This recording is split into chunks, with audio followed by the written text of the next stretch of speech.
everybody. Welcome to another live session with Seribu Tujuan. I'm just gonna go wait for a minute sampai pada join us.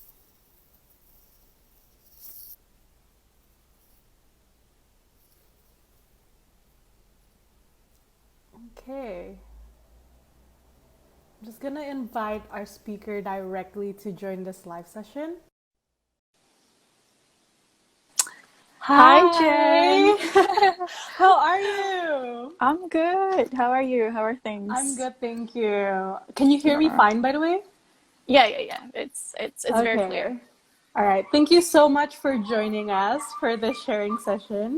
It's okay. I mean, like it's my pleasure. You don't have to mention it. I'm the one who should be. I'm the one who should be thankful. For letting me talk in your No, no. platform. All right. Let me just give a quick introduction of what this conversation will be. Mm. For listeners, Seribu Tujuan listeners, this sharing session would be done in English. And it's going to be, the title, ironically, is in Bahasa Indonesia. It's Berbagi Pengalaman untuk meningkatkan kesadaran. And Mm. we're joined by Gabriella Febiola. So why don't you give like an introduction about a little bit about yourself? I see. Okay. So Jen and I, we've been talking since last week.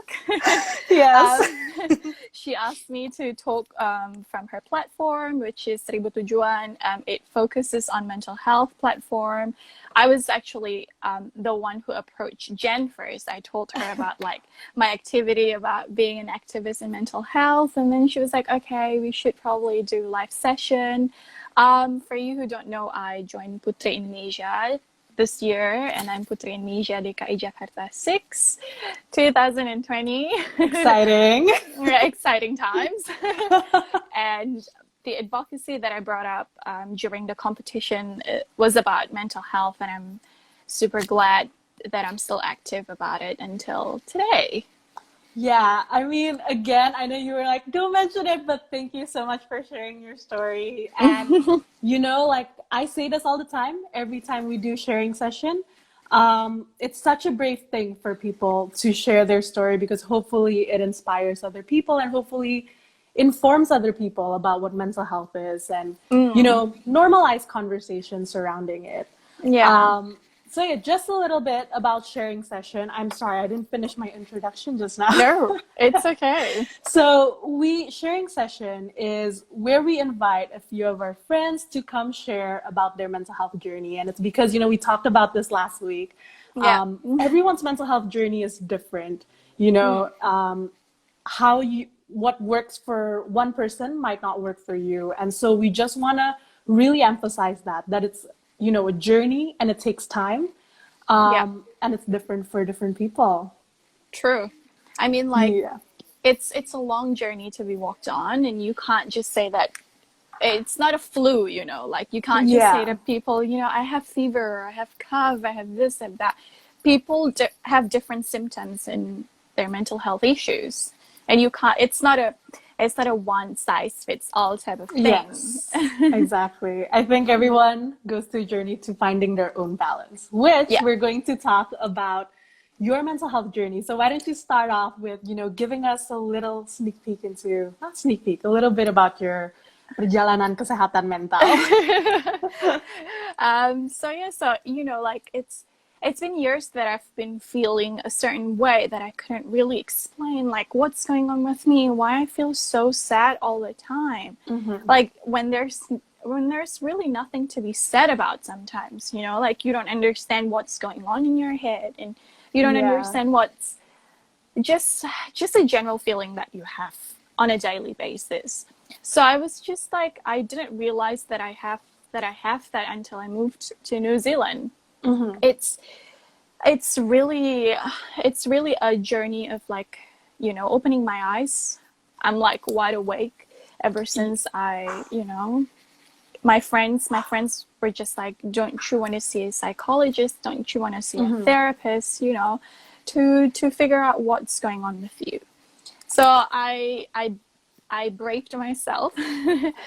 It's not an easy thing when you first speak up about what happened to you, and it's it's okay. It might happen years ago, but when you first talk about it, it would still feel super fresh. It would still feel like it just happened yesterday.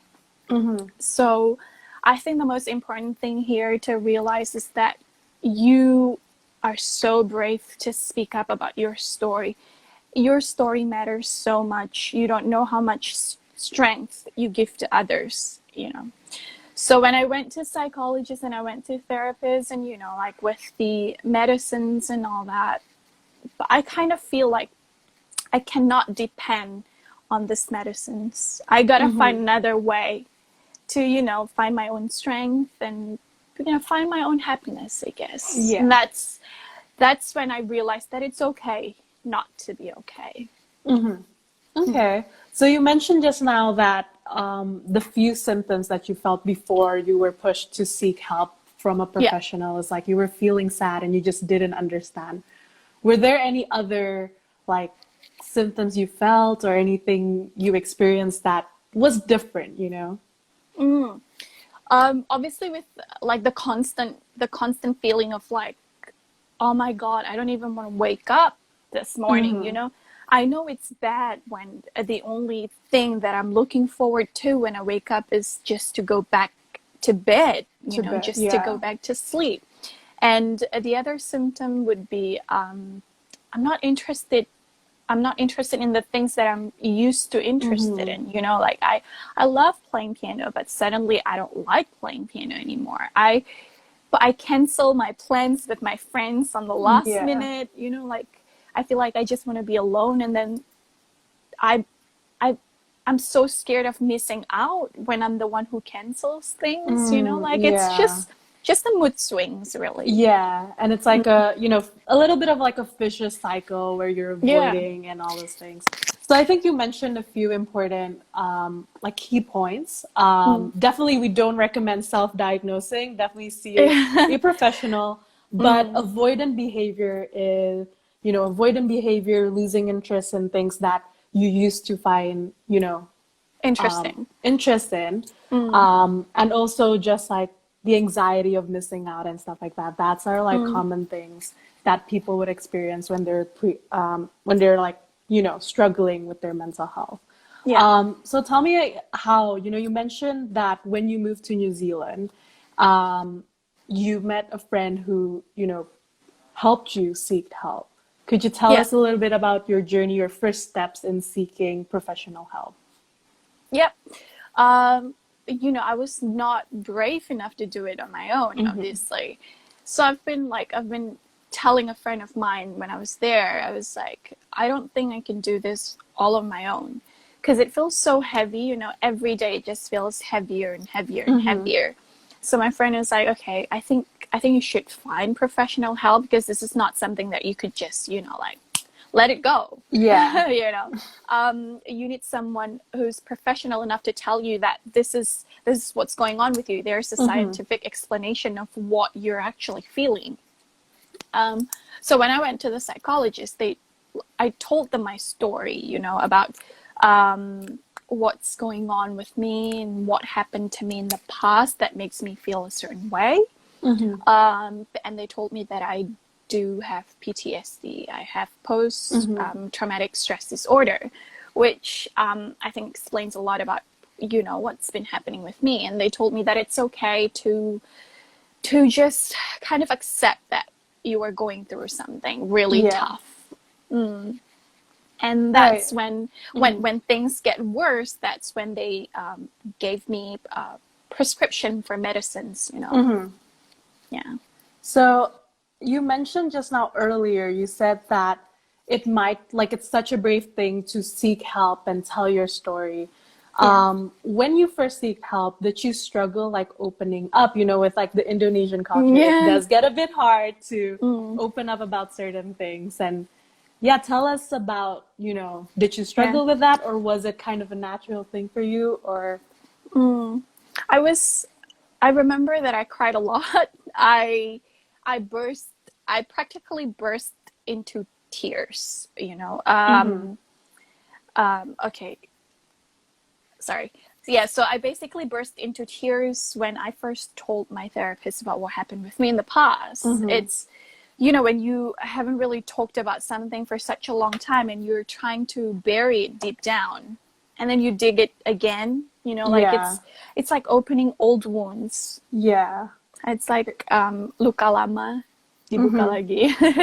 You know, like it's like opening old wounds. And I do remember that it was probably the hardest and the most exhausting day of my life, you know. And yeah, like I'm really, again, like I do think people who seek help are pretty brave people, and like to take that step to accepting that they do need the help. And, you know, I applaud you and I admire you, you know, for Thank seeking you. help, but also just, you know, for sharing your story as well.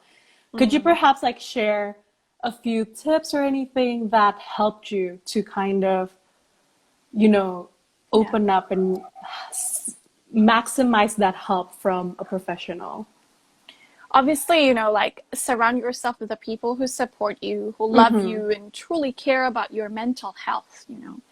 Because sometimes you have a lot of friends, but they don't really understand what you're going through.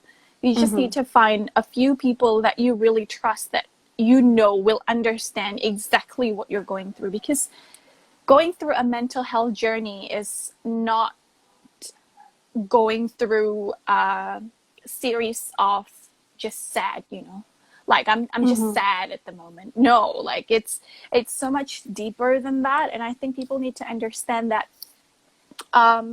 it's such a personal experience that someone is sharing with you.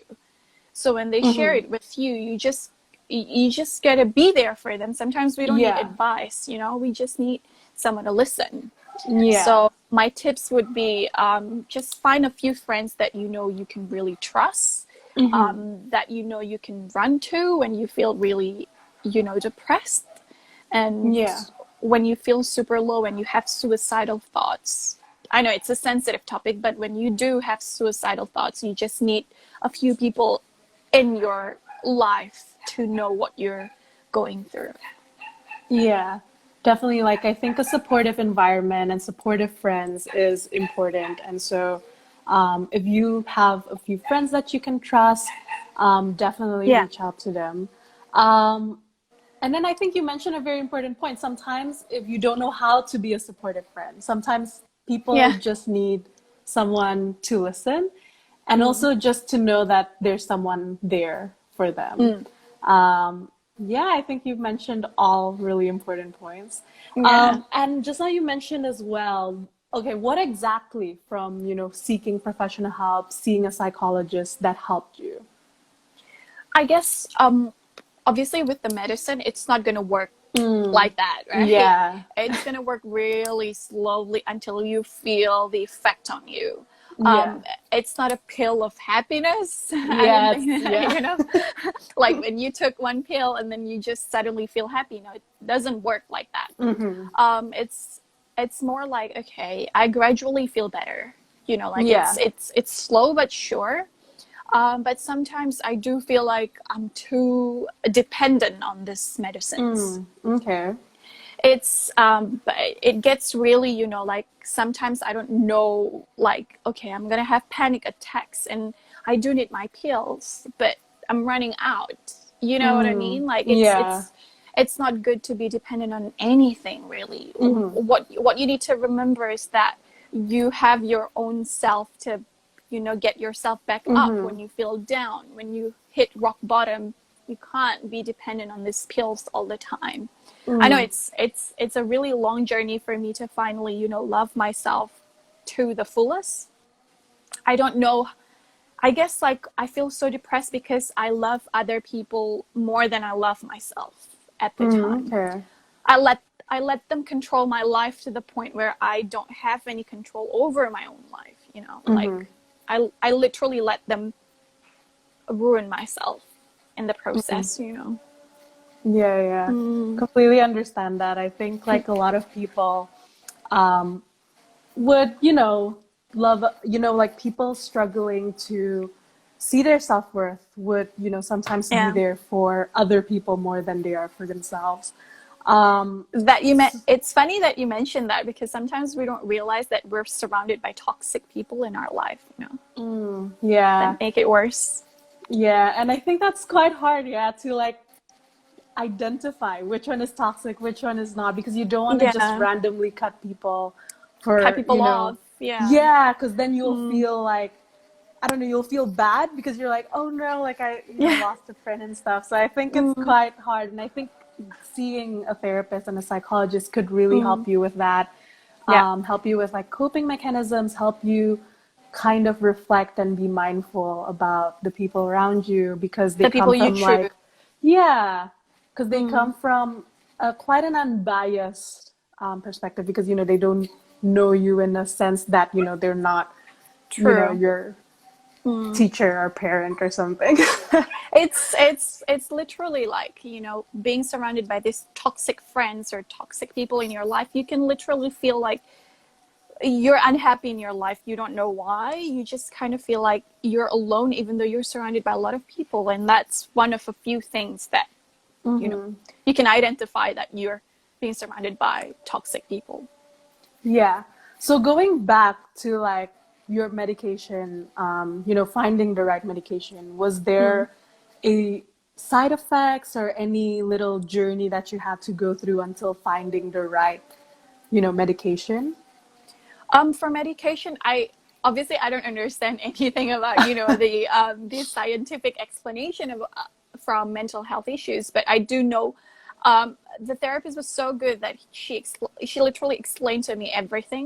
Like Yeah. I finally come to a realization that I am going through something really Yeah. difficult. I accept the fact that it's not something that I choose to feel. It's sometimes bad things happen, and you just kind of have to accept the fact that you are feeling depressed. And with the right medication, I feel like I just kind of trusted my psychologist. I do know that they know the best for me, what I have to take. And I think the worst, when I hit my rock bottom, they increased the Dosage, level, the yeah. dose of, and yeah, so that's the thing, though. I mean, like Yeah. when you take those medicines, it's not going to technically make you happy Yeah, right no, away, yeah. but you just gradually feel better, and then you kind of want to find other ways to make yourself feel better without those feels. Yeah, I know you mentioned just now you trust your psychologist and you're like, okay, you had like that acceptance stage. But a lot of people actually struggle accepting that they need pharmacological treatment. Was that a struggle you faced on your own, or, you mentioned just now you trusted, or. Coming from an Indonesian family, that coming from Indonesian family, I think it's very taboo, and it's very uncommon for us to tell them about our mental health journey. It's not like, okay, mom, dad, I feel depressed. They're not gonna take Yes, it. no. They're not gonna take it lightly. They're gonna be like, what are you talking about? What do you, like, you can't be Yes. sad, because there's a lot of other people who are less unfortunate. You have everything that you need. You have food, you have house, you have education, but sometimes, I don't know, I think parents need to understand that when your kids are telling you they're going something really difficult, you just kind of need to listen to them. Yes. We do understand that you don't understand what we're going through, but we just want you to be there for us. We want you to listen to, Yes. we want you to listen to what we have to say as well sometimes. And I guess, finding the right psychologist was really hard for me when I was still in Indonesia.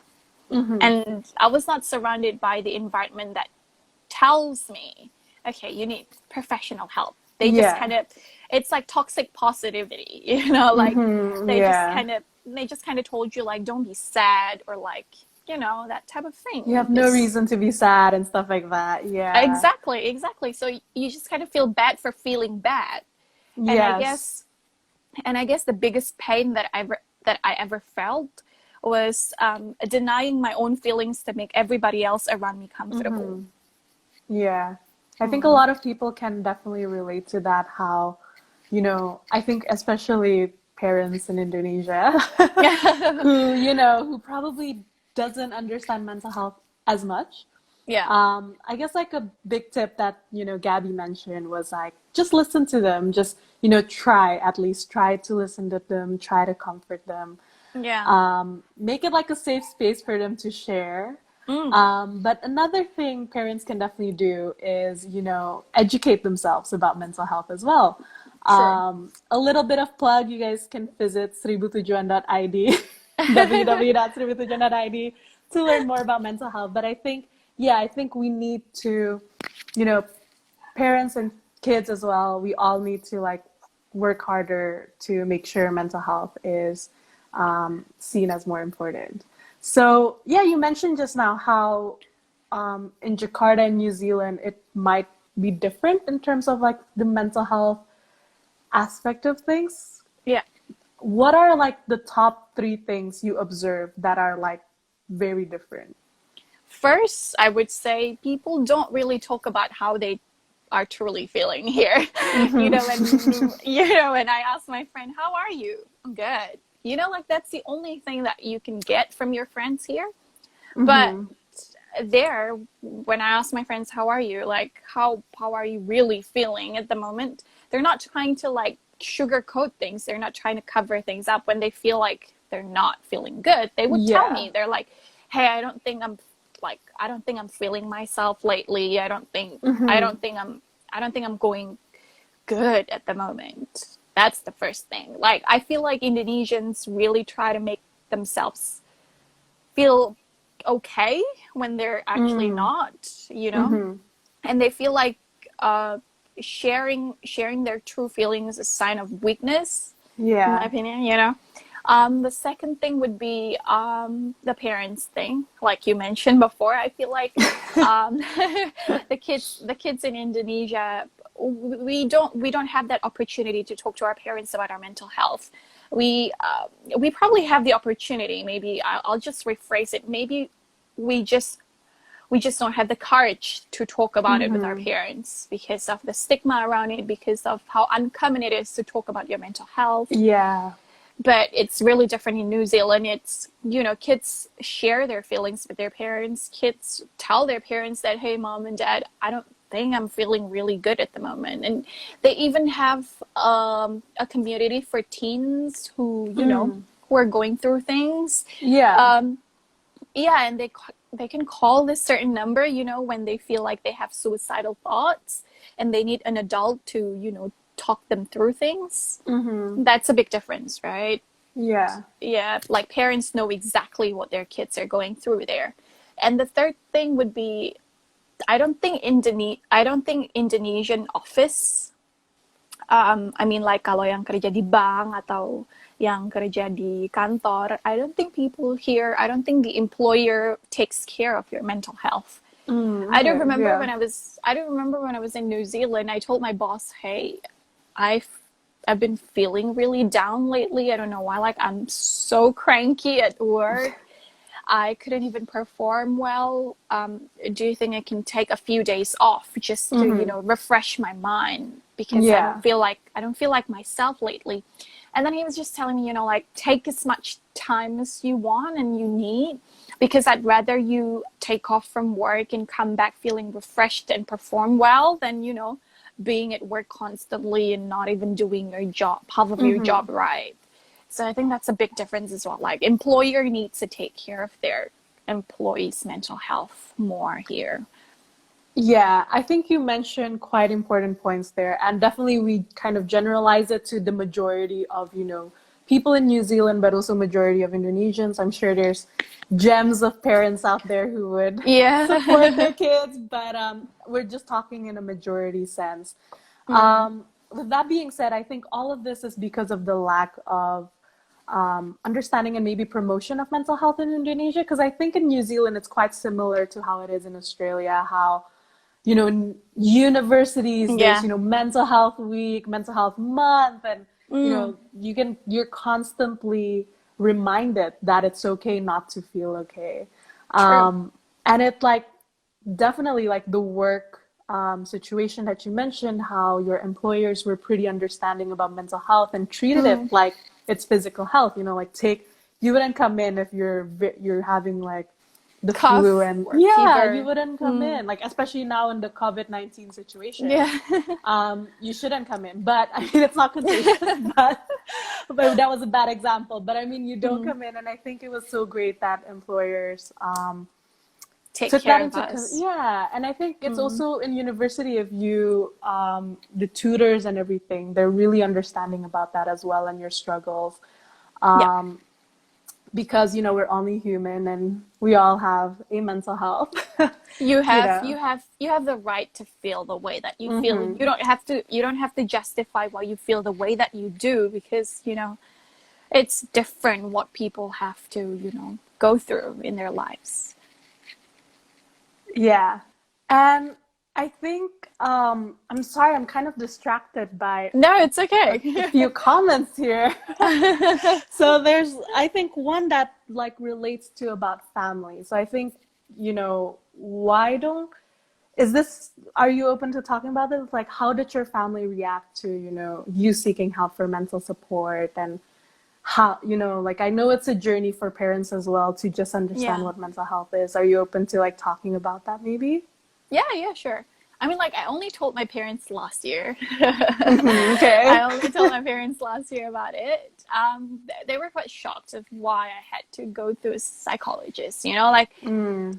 because all this time I've only shown them my happy side. I've only Mm-hmm. shown them that I'm always bubbly, I'm always cheerful, I'm always this happy girl. Um, I don't know. I guess I don't want my parents to know that I'm sad, Mm-hmm. because we're so far already. I was in New Zealand and they're in Yeah. Indonesia, so I don't want to make them feel worried about me.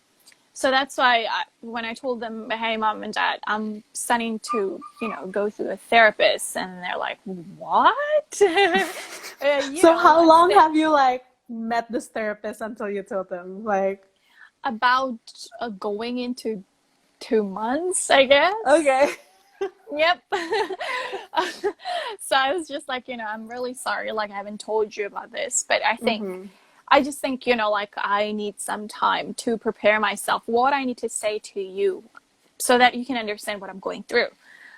And I think, the more I explain to them about what I'm going through, the more I explain to them, hey, mom and dad, this is nothing crazy, like, I'm not crazy or anything, but it's just, but I do know that I'm going through something and I need a professional help. Otherwise, I'm going to scare myself. Mm-hmm. I'm really scared of my own thoughts. I don't know, like, sometimes you feel really bad and you feel really down, and then you start thinking about, like, suicidal thoughts and all that. And I'm not saying that this is a good thing to do, but when you actually experience something like that, it's important for you that you have your own time, you have your own space until you want to tell someone about it. Mm-hmm. And that's including your parents as well. And I think they Yeah. understand when I told them that, I have my own timing, and Yeah. I don't think I was ready to tell you, because if I told you before I went to the psychiatrist, I don't think I would go, you know? Mm-hmm. Yeah. Absolutely. I think, like you mentioned, it is a journey for, it's really up to the person whether they want to include other people into, their story, their mental health journey. Yeah. And yeah, it is a journey as well for parents to probably accept it and understand it. Yeah. So yeah, do you perhaps, how is it like, how is your mental health now? How do you balance your mental health now? I'm not gonna say that it's like, I'm not gonna say that every day is super great. Hey, Mm-hmm. like, I'm not just gonna text you, hey Jen, I'm feeling so great today. It's not gonna be like that every single day, but it's more like a roller coaster, Like, Mm-hmm. sometimes I feel, oh my god, I feel really great today, and then the next morning when I wake up, I'm gonna be like, oh my god, I'm like the saddest, mopiest human being you'll ever know. And I think it's okay. I think you just Mm-hmm. need to accept that you're only human. Mm-hmm. We're all humans. We were created imperfectly, right? Yeah. You're not created by God to feel great every single time. And right now, I guess, it's like I said, it's like roller coaster. I just keep myself busy, really, not to stress out about the whole coronavirus thing, Mm-hmm. with the whole uncertainty in this world right now. I guess I just try to keep myself busy to, Mm-hmm. keep my mind on track. Yeah, I think that's a pretty good advice, sticking to routines and keeping ourselves, busy And and probably yeah, go on, yeah, sorry. sorry, no, no. I was just gonna say that just because I'm keeping myself busy, it doesn't mean that people who want to take care of themselves and, like, take Mm-hmm. take this whole time as a gap. Mm-hmm. It's really, it's all up to you, like whether you want to keep yourself busy to distract your mind from negative thoughts, or you just want to take some time to relax and Yes. unwind. It's totally up to you. There's no right or wrong answer in this thing. Yes. I don't think Yeah. there's like a rule that you have to be the same productivity or, all those things. I Yeah. think you're Yeah. definitely right. If you want to take this time off for, self-care, Mm. do so. You I do think you, it's girl. been, I think it's been pretty good for my family. Like just putting it out there. They're like insane workaholics, and Yeah. they're back in Jakarta and they're Mm. taking time off, and it's doing really well for them. So I think like maybe it's time to take some break for some of you. Yeah, the world needs a break anyway. Maybe you should too. Yeah.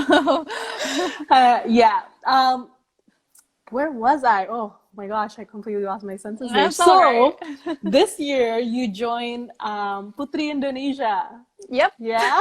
Exciting time. And you chose mental health as your social cause, and you advocate for it, which Mm. again is incredibly brave, and thank you so much for doing it. It's uh, okay. so tell us more about, like, definitely it's a cause really close to you, but why Mm. did you choose mental health, and for Indonesia as well? Because it's like, again, it's based on my personal experience. First of all, it's something that I hold near and dear in my heart. Mm-hmm. I want to talk about it more because I do know a lot of people need my voice to be their Mm-hmm. voice. Not a lot of people are as courageous as I am to tell their story, and Mm-hmm. maybe with me as their shield, um, they can finally come up and say, "I'm not alone."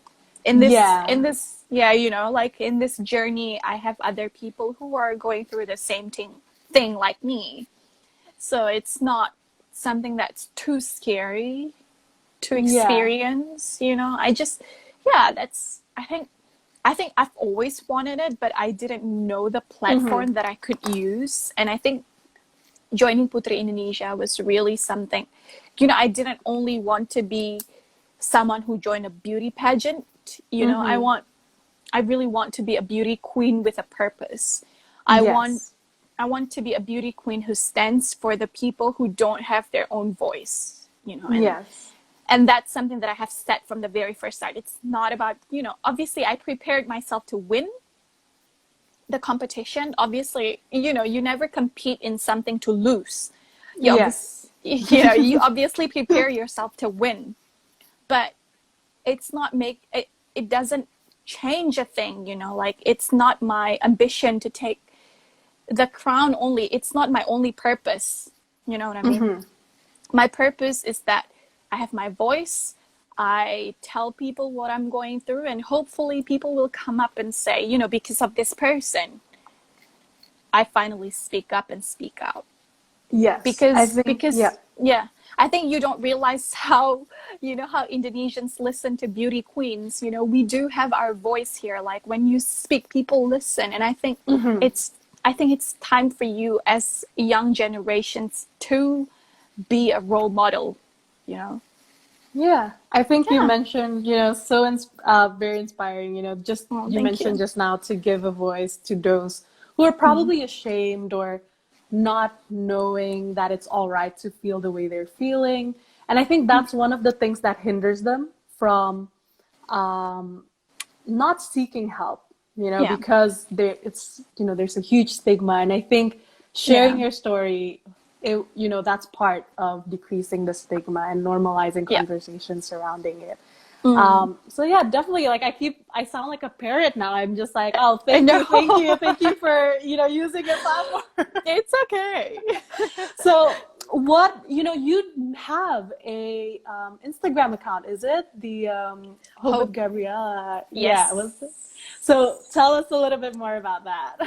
So, you know, when I did live interview with one of the pageant portals in Indonesia, it's called at DPI Damu.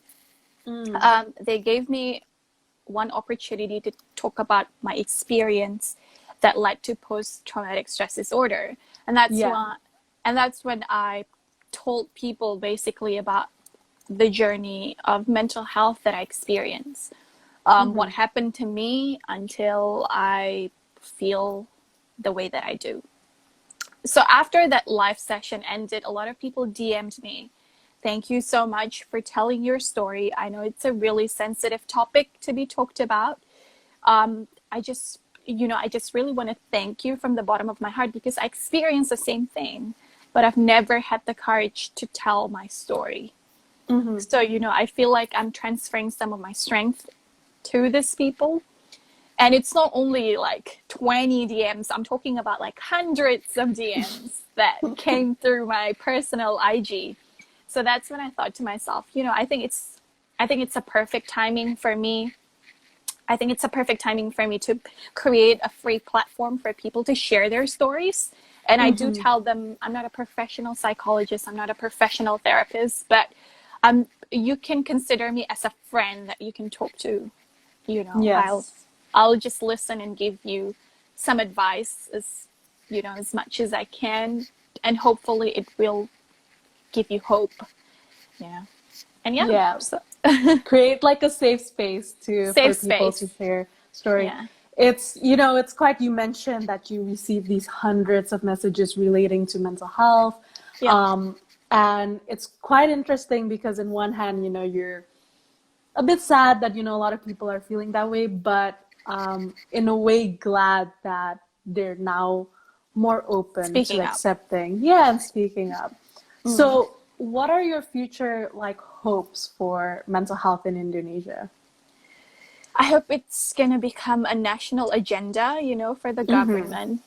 I feel like I do. I care about education so much. I think you already know that aku buka kelas free online buat orang-orang yang mau belajar bahasa Inggris. I do care about education, but I think there's a lot of things that's been done to take care of the education part in our country.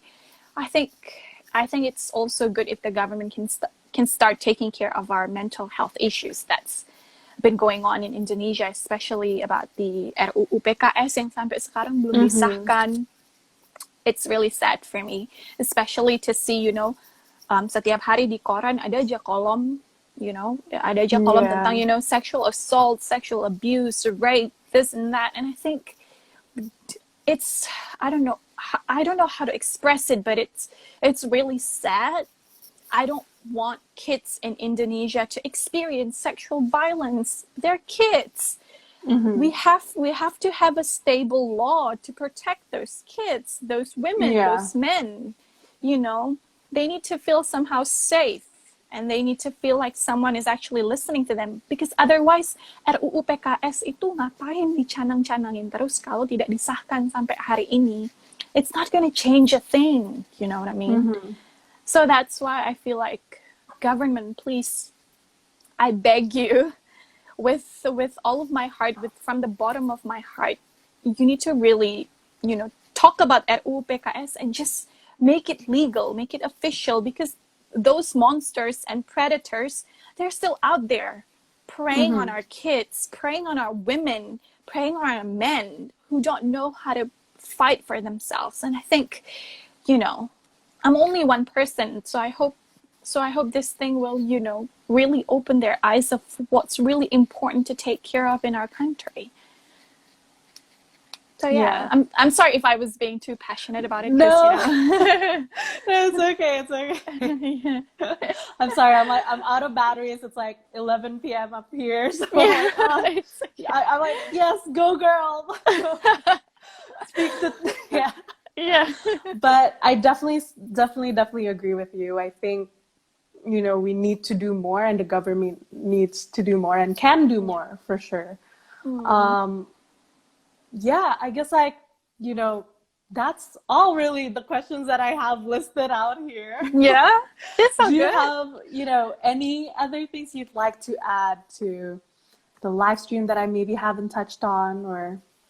I think we've covered everything, but I just want to remind our live streamers tonight, and our followers tonight, that it's really okay not to be okay. You don't have to pretend like you're happy if you're not. You don't have to tell your friends that, hey, I'm doing great, when you're actually feeling really shitty. I'm sorry with the curse word, but like, when, you know, when you're Yeah. feeling really bad and down, don't even try to pretend like you're okay. Just let it all out, because it's unhealthy to keep repressing it all on your own. We're all Yeah. here together, you know. We have Yes. Seribu Tujuan, we have Cope with Gabriella. Yes, it's okay. It's definitely okay not to be okay. And I think it's also pretty important for us. You know, we could reach out to friends Yep. to ask them how they are, and ask them, you know, are you okay, and stuff like that as well. Yeah. Start So paying more definitely, attention. yes, definitely being more mindful about that. Yeah. All right. Awesome. Well, thank you so much, Gabby, for like joining us and for sharing your story. I'm so excited to, you know, keep collaborating together. And you'll see more of Gabby in a lot of other videos that we have planned. Yep. Stay tuned. Yes, so stay tuned. And thank you everyone for joining in our live session. And yeah, you know, see you guys next time. Thanks, Jen. You enjoy Thank the you rest for of your joining night. us. Thank you so much for joining us. Okay, No worries. talk I'll to you talk to you soon. soon. Bye. Bye.